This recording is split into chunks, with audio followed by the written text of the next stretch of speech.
우리가 조금 참고로 하시고 좀 활용을 하셔야 될 그 사이트가 있습니다. 그게 뭐냐면 국가법령정보센터라는 게 있거든요. 그래서 국가법령정보센터에서 우리가 조금 이제 활용을 하셔야 되는데, 보통 이제 스마트폰을 많이 쓰시니까 국가법령정보센터라는 게 있습니다. 법령정보센터.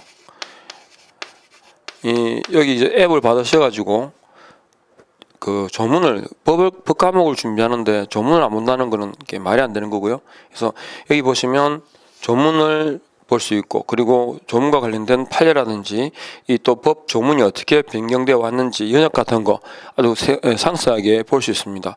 그리고 조문을 읽을 때도 어떤 부분에서 이게 보통 근거를 밝히는 지문들이 나오거든요. 그런 부분도 바로 검색이 가능하기 때문에 국가법령정보센터라는 이 앱을 받으셔가지고 좀 활용을 많이 하셨으면 좋겠고, 그 조문을 읽으실 때는 두루뭉술하게 그죠 읽는 게 정말 위험한 겁니다. 그래서 조문을 보시는 것처럼 정확하게 끊어 읽는다, 그죠? 그러니까 일반적으로 우리가 그 지문을 보면 하거나 하고 그랬는데, 예를 들어서 이런 차이죠. A와 B라는 내용하고, 그 다음에 A나, 그죠? A나 B라는 이런 차이를 우리 공인중개사법에서는 구분하셔야 됩니다.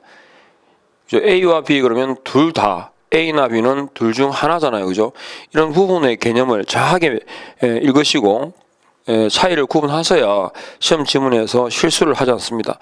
그래서 1번에 보시는 것처럼 하거나 하고의 차이, 그 다음에 해야 한다와 할 수 있다의 차이, 이런 부분들, 그리고 조문을 정확하게 읽어야 하지만 거기에도 지름길이 있다. 무슨 말이냐면, 조문을 읽다 보면 이제 공인중개사법을 준비를 하다 보면 이 하나하나에 그죠, 토시라든지 뭐 종결음이 등에 대해서 너무 예민하게 또 반응을 하세요. 근데 오해를 하셔서는 안 되는 것이, 공인중개사법이 조문수가 많지 않습니다. 그러다 보니까 조문을 정확하게 알고 있는가를 테스트하게 되는데, 그렇다고 해서 조문 전체에 대해서 이렇게 함정을 파지는 않아요. 그러니까 늘상 우리가 지름길이 있다고 말씀드린 게 뭐냐면, 우리가 자주 출제되는 부분들은 딱 한정되어 있습니다. 그러니까 모든 지문을 항상 그저 긴장하고 운전을 할 수는 없잖아요. 운전하는 것처럼. 그러니까 포인트를 잡아야 됩니다. 낚싯대를 들인다고 해가지고 뭐 고기가 항상 잡히는 건 아니고, 그러니까 고기를 잡아도 낚시를 해도 포인트가 있듯이 공인중개사법에서도 나오는 부분이 딱 특정되어 있습니다. 그래서 저와 같이 수업을 하시면 그 부분을 충분히 이제 습득할 수 있기 때문에 너무 예민하게 또 반응을 안 하셨으면 좋겠다는 거고요.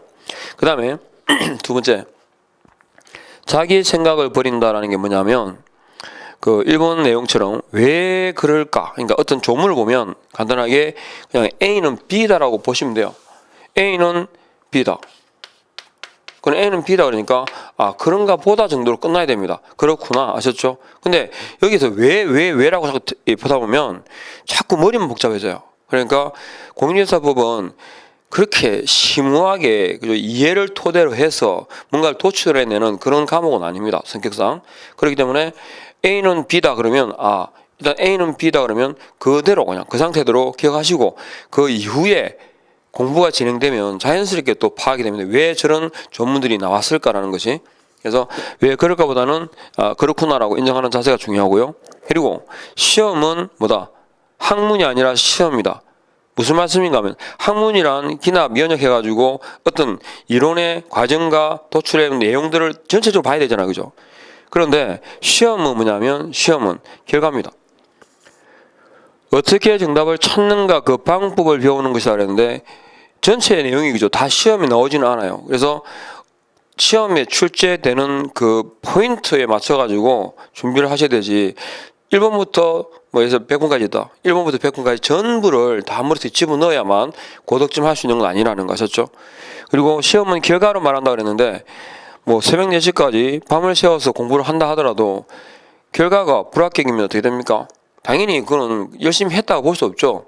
기본적으로 우리가 통상 살아가면서 불가항력적인 부분이 있습니다. 그러나 공부라고 하는 것만큼 내가 열심히 했는데 그날 컨디션이 안 좋아가지고 갑자기 몸 상태가 이상하게 됐다, 그런 상태, 그런 상황들을 제외하고는 열심히 했는데 안 됐다라는 거는 사실은 앞뒤가 맞지 않아요. 열심히 하면 됩니다.